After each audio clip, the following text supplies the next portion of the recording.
मालिक को प्रणाम। सभी अभ्यासी भाई बहनों को नमस्कार। आपका वास्तविक समर्थ। दादी एक कहानी सुनाते हैं। एक राजा के 3 पुत्र थे। राजा ने एक पुत्र का चुनाव करना चाहा जो बुद्धिमान हो और लोगों की देखभाल कर सके। अतः उसने 3 महल बनवाए और प्रत्येक पुत्र से एक महल को सजाने को कहा। राजा ने घोषणा की कि यह चुनाव लोग करेंगे कि कौन सा महल सबसे अच्छा है। लेकिन एक कठिनाई थी कि सजावट करने का बजट केवल तांबे के 5 सिक्के था। इतने कम बजट में कोई पूरे महल को कैसे सजा सकता था। इस हास्यास्पद मांग से क्रोधित पहले पुत्र ने अपनी घृणा प्रकट करते हुए महल में चारे की गठरियाँ, बाँस और भूसा बिखेर दिया। दूसरे पुत्र ने समस्या पर कुछ देर तक विचार किया और उसने एक स्थानीय कलाकार को चारकोल से राजा के स्केच बनाने को कहा और उन्हें हर कमरे में रख दिया। तीसरा पुत्र शांतिपूर्वक महल में बैठ गया और उसने इस परीक्षा का अर्थ और उसका उद्देश्य समझने के लिए मार्गदर्शन मिलने की प्रार्थना की। उसके लिए अपने पिता की मुस्कान ही सर्वोपरि थी। उत्तर आया और उसने पूरे महल में मोमबत्तियां और अगरबत्तियां लगा दी। उसके पास कुछ धन भी बच गया था। अतः उसने एक रंगीन चिन्ह बनवाया जिसमें लिखा था लोक भवन। शाम होते होते जब लोग महल देखने जाने लगे तो हर कोई मोमबत्ती की स्वर्णिम चमक से प्रकाशित महल की ओर आकर्षित होने लगा। जब उन्होंने बाहर के चिन्ह को पढ़ा तो वे फूल, चटाइयाँ और फर्नीचर ले आए।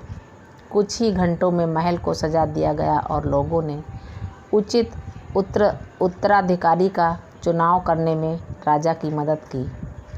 हम सभी के पास एक सीमित पूंजी है और वह पूंजी समय है। आप अमीर हो या गरीब, पढ़े लिखे हो या अनपढ़, जवान हो या बूढ़े, इससे कोई फ़र्क नहीं पड़ता। समय की गरीबी से हर कोई जूझ रहा है। तांबे के 5 सिक्के समय की गरीबी के इस विचार का उदाहरण हैं कि करने को बहुत कुछ है लेकिन समय पर्याप्त नहीं है। तीसरे राजकुमार द्वारा लिए गए निर्णय ये दिखाते हैं कि जब हम जीवन के उच्चतर उद्देश्य और अर्थ को खोज लेते हैं और उस समृद्धि को प्राप्त करने की दिशा में कार्य करते हैं तो क्या संभावनाएं होती हैं। जीवन हमारी समृद्धि को प्राप्त करने का एक अवसर है, लेकिन यह दुख की बात है कि हम में से अधिकतर लोग समृद्धि के बीज रूप में ही रह जाते हैं और फूल बनने के लिए कभी अंकुरित नहीं हो पाते। मनुष्य का फूल बनकर खिलने का अर्थ है साक्षात्कार हो जाना। फूल बनकर खिलने के लिए हमें खतरों, वास्तविकता तथा परिवर्तन के सामने स्वयं को खोलना होगा। शायद अब आपकी समझ में आ रहा होगा कि आखिर क्यों हम में से अधिकतर लोग बीज ही बने रहना चाहते हैं। हम अपने बाहरी कवच से सुरक्षित रहते हैं जो अहंकार और सुविधा का कवच है। अतः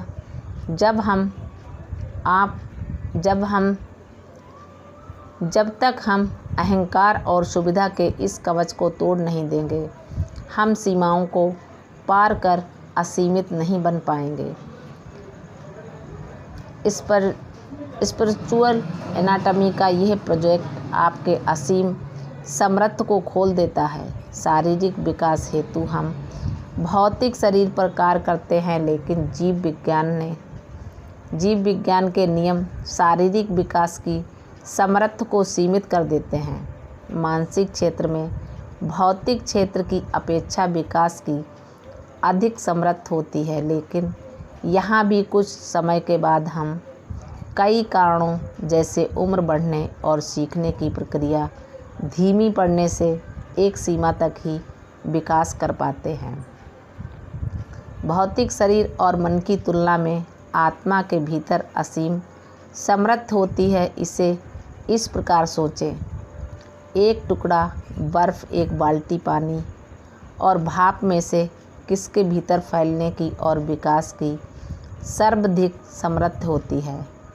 भाप के भीतर माध्यम जितना सूक्ष्म होगा, उसके विकास की समृद्धि उतनी ही अधिक होगी।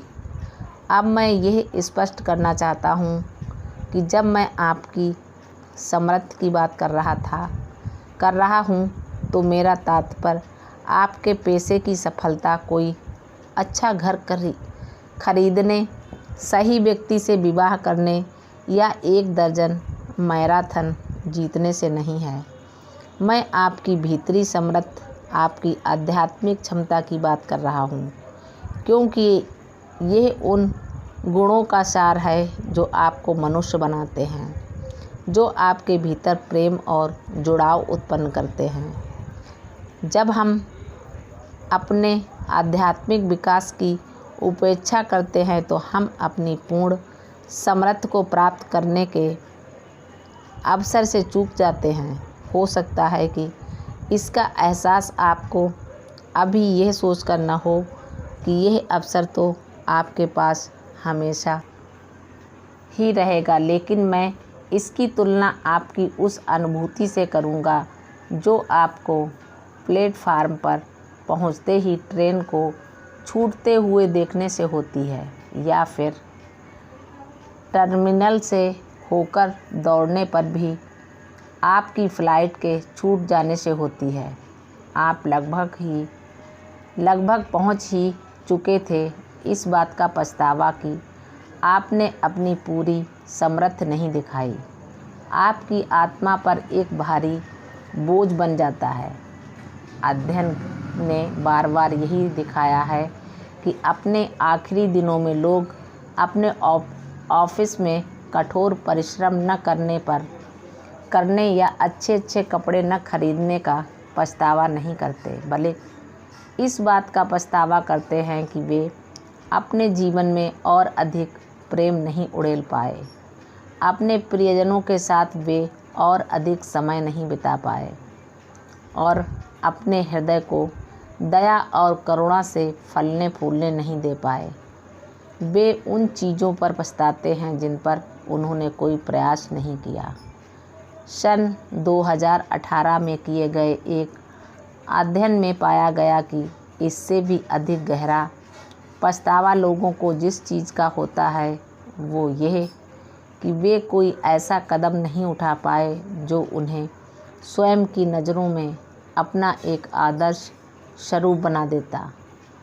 अपने आदर्श स्वरूप से हमारा क्या तात्पर्य है? ये हमारा वह पक्ष है जो आशाओं, सपनों और अभिलाषाओं से मिलकर बना होता है। अपने लक्ष्य को प्राप्त करना हमें संतोष प्रदान करता है, लेकिन जब हमें अपना असली उद्देश्य ज्ञात होता है और हम उसकी ओर बढ़ जाते हैं तो हमारे आदर्श स्वरूप को तब अपनी असली तृप्ति प्राप्त होती है। एक जागृत हृदय का प्रकाश इस प्रयास में हमारा मार्गदर्शन करता है, उस राजकुमार की तरह जिसने अपने हृदय के भीतर जाने के लिए कुछ समय लिया और उसके बाद अपने उद्देश्य को प्राप्त किया। आपको भी अपनी एनाटॉमी पर कार्य करने से अपनी समृद्धि को प्राप्त करने में मदद मिलेगी। मालिक को प्रणाम। सभी अभ्यासी भाई बहनों को नमस्कार। धन्यवाद।